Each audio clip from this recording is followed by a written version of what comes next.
Hello, Trà Vinh xin chào các bạn. Hôm nay thì mình chia sẻ cái cách mà mình làm cái bánh mì này nè, còn ngon hơn bánh bao nữa, không có cần hấp. Làm lần đầu là thành công luôn với nhân thịt mặn, không có bị ngán nữa ha. Đơn giản dễ làm lắm, nhanh gọn lẹ thì mời các bạn mình cùng vào bếp thực hiện luôn. Đầu tiên là mình dùng ở đây 300g bột mì đa dụng là 2 chén, cùng với một muỗng canh đường, thêm chút muối, muỗng cà phê men khô là khoảng 4g á, bơ thực vật nè, 180ml nước, còn thích béo hơn thì dùng sữa tươi không đường thay thế. Rồi sẽ cho 300g bột mì vào thau, thêm men nữa, 1 hoặc là 2 muỗng canh đường tùy ý thích, thêm chút muối. Rồi bây giờ mình cho tiếp 180ml nước vô luôn. Nước này mình để nhiệt độ phòng bình thường, không có cần nước nóng gì đâu. Nước nóng là các bạn dùng chỉ ấm ấm nhẹ thôi, chứ nóng quá là nó cũng bị dễ chết men lắm, nên cứ dùng hoàn toàn nước lọc luôn. Rồi mình thêm vào muỗng canh bơ nữa ha. Bắt đầu sẽ nhồi cái hỗn hợp bột lên.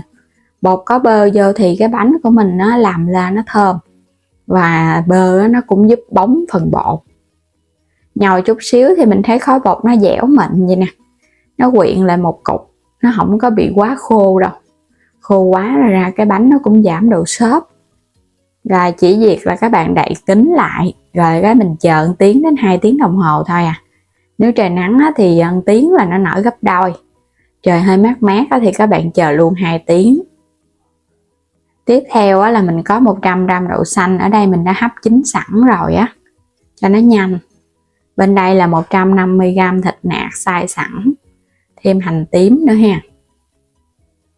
Xắt cái phần hành tím này ra, hoặc là các bạn dùng hành tây trắng cũng ngon luôn, hoặc là kết hợp thêm tỏi cũng thơm nữa. Sẽ hơi băm ra chút xíu. Cho dầu vào chảo, sau đó thì tiếp theo là hành tím cho vô để phi thơm lên. Khi mà hành dậy mùi thơm thì hãy cho thịt vô xào. Xào vậy thì nhân nó thơm ngon, và phần thịt này nó không có bị dính lại nữa, nó sẽ rời ra. Xào chút xíu với lửa lớn nha, nó mới nhanh thơm. Rồi bây giờ các bạn sẽ cho tiếp cái phần đậu xanh vô nè. Đậu xanh này mình hấp chín nhưng mà nó không có bị nát, cho vô nhân nó cũng ngon. Còn các bạn thích cho nó nát thì cứ nấu bình thường. Nêm vào đây hạt nêm nè, muối, thêm đường cho nó ngọt đậm đà, chút xíu tiêu xay cho nó thơm ha. Phần nhân này các bạn tỷ lệ dùng có thể thay đổi, cho nên là cái gia vị các bạn nêm xong thì mình nếm thử lại cho nhân nó ngọt mặn là nó ngon nè. Quay trở lại phần bột, mình để 2 tiếng thì bây giờ nó cũng nở gấp đôi rồi, tại vì thời tiết cũng hơi lạnh nè. Đó, phần bột nó không có đàn hồi là bột nở tốt. Cho nó ra cái mặt phẳng, các bạn thêm chút xíu bột mì khô nữa nha, để cho nó đừng có bị dính. Rồi mình sẽ nhồi đều trở lại, cho cái phần da ở bên ngoài này nó láng, cũng giúp cho những cái bong bóng ở bên trong nó bể đi, thì cái bột của mình làm ra cán nó không có bị co. Chia nhỏ nó ra. Bột này mình làm giống như bột bánh bao vậy đó, và cũng giống như bột bánh bao chiên luôn, mà đơn giản hơn, mà mình thấy nó ngon, ít tốn dầu nữa. Chia nhỏ, sau đó các bạn sẽ lận từ bên ngoài vào trong. Mỗi cái viên bột mình đều làm tương tự giống vậy đó, để cho cái phần da này nó láng.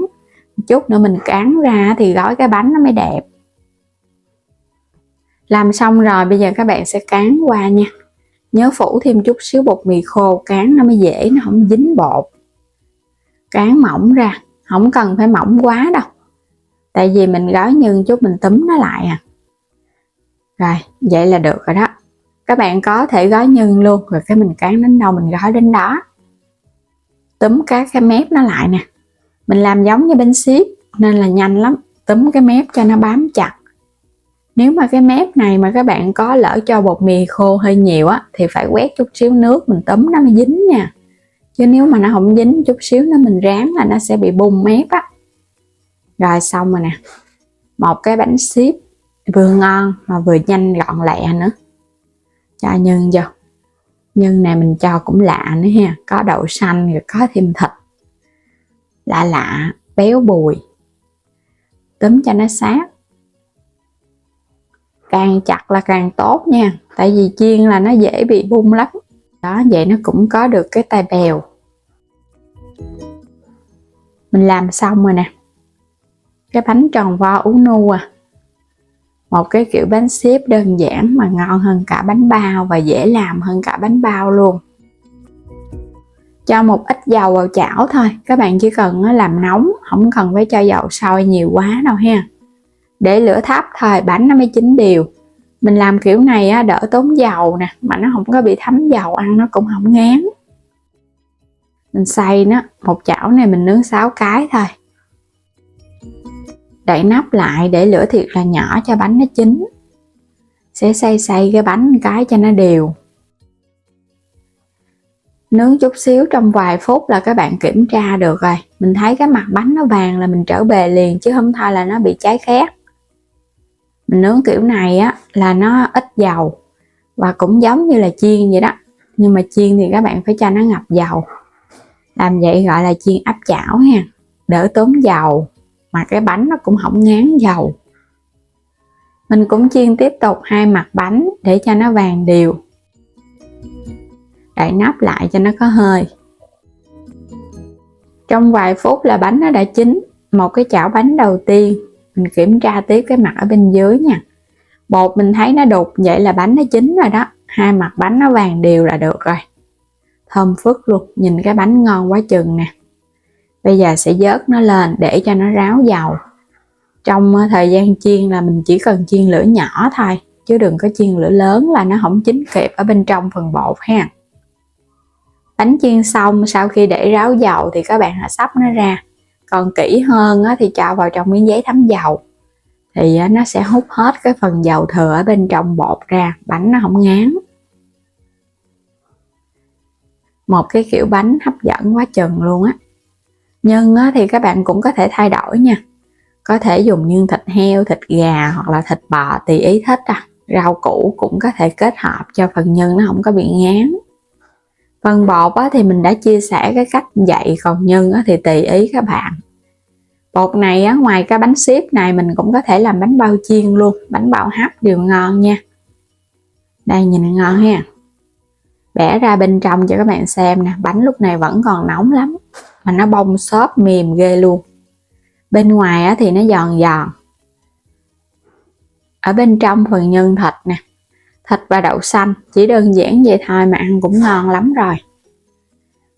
Nhưng mình thấy vậy cũng vừa đó. Bánh ngon mà không hề bị ngán, ăn no nê luôn. Có thể làm ăn buổi sáng, buổi tối, kết hợp các bữa phụ đều ngon lành. Thì bây giờ cảm ơn các bạn đã theo dõi hết video của mình nha. Vui lòng đăng ký kênh ủng hộ mình và bấm vào góc trái video xem sản phẩm, lựa chọn mua ủng hộ mình ha. Xin chào tạm biệt, hẹn gặp lại các bạn ở những video tiếp theo.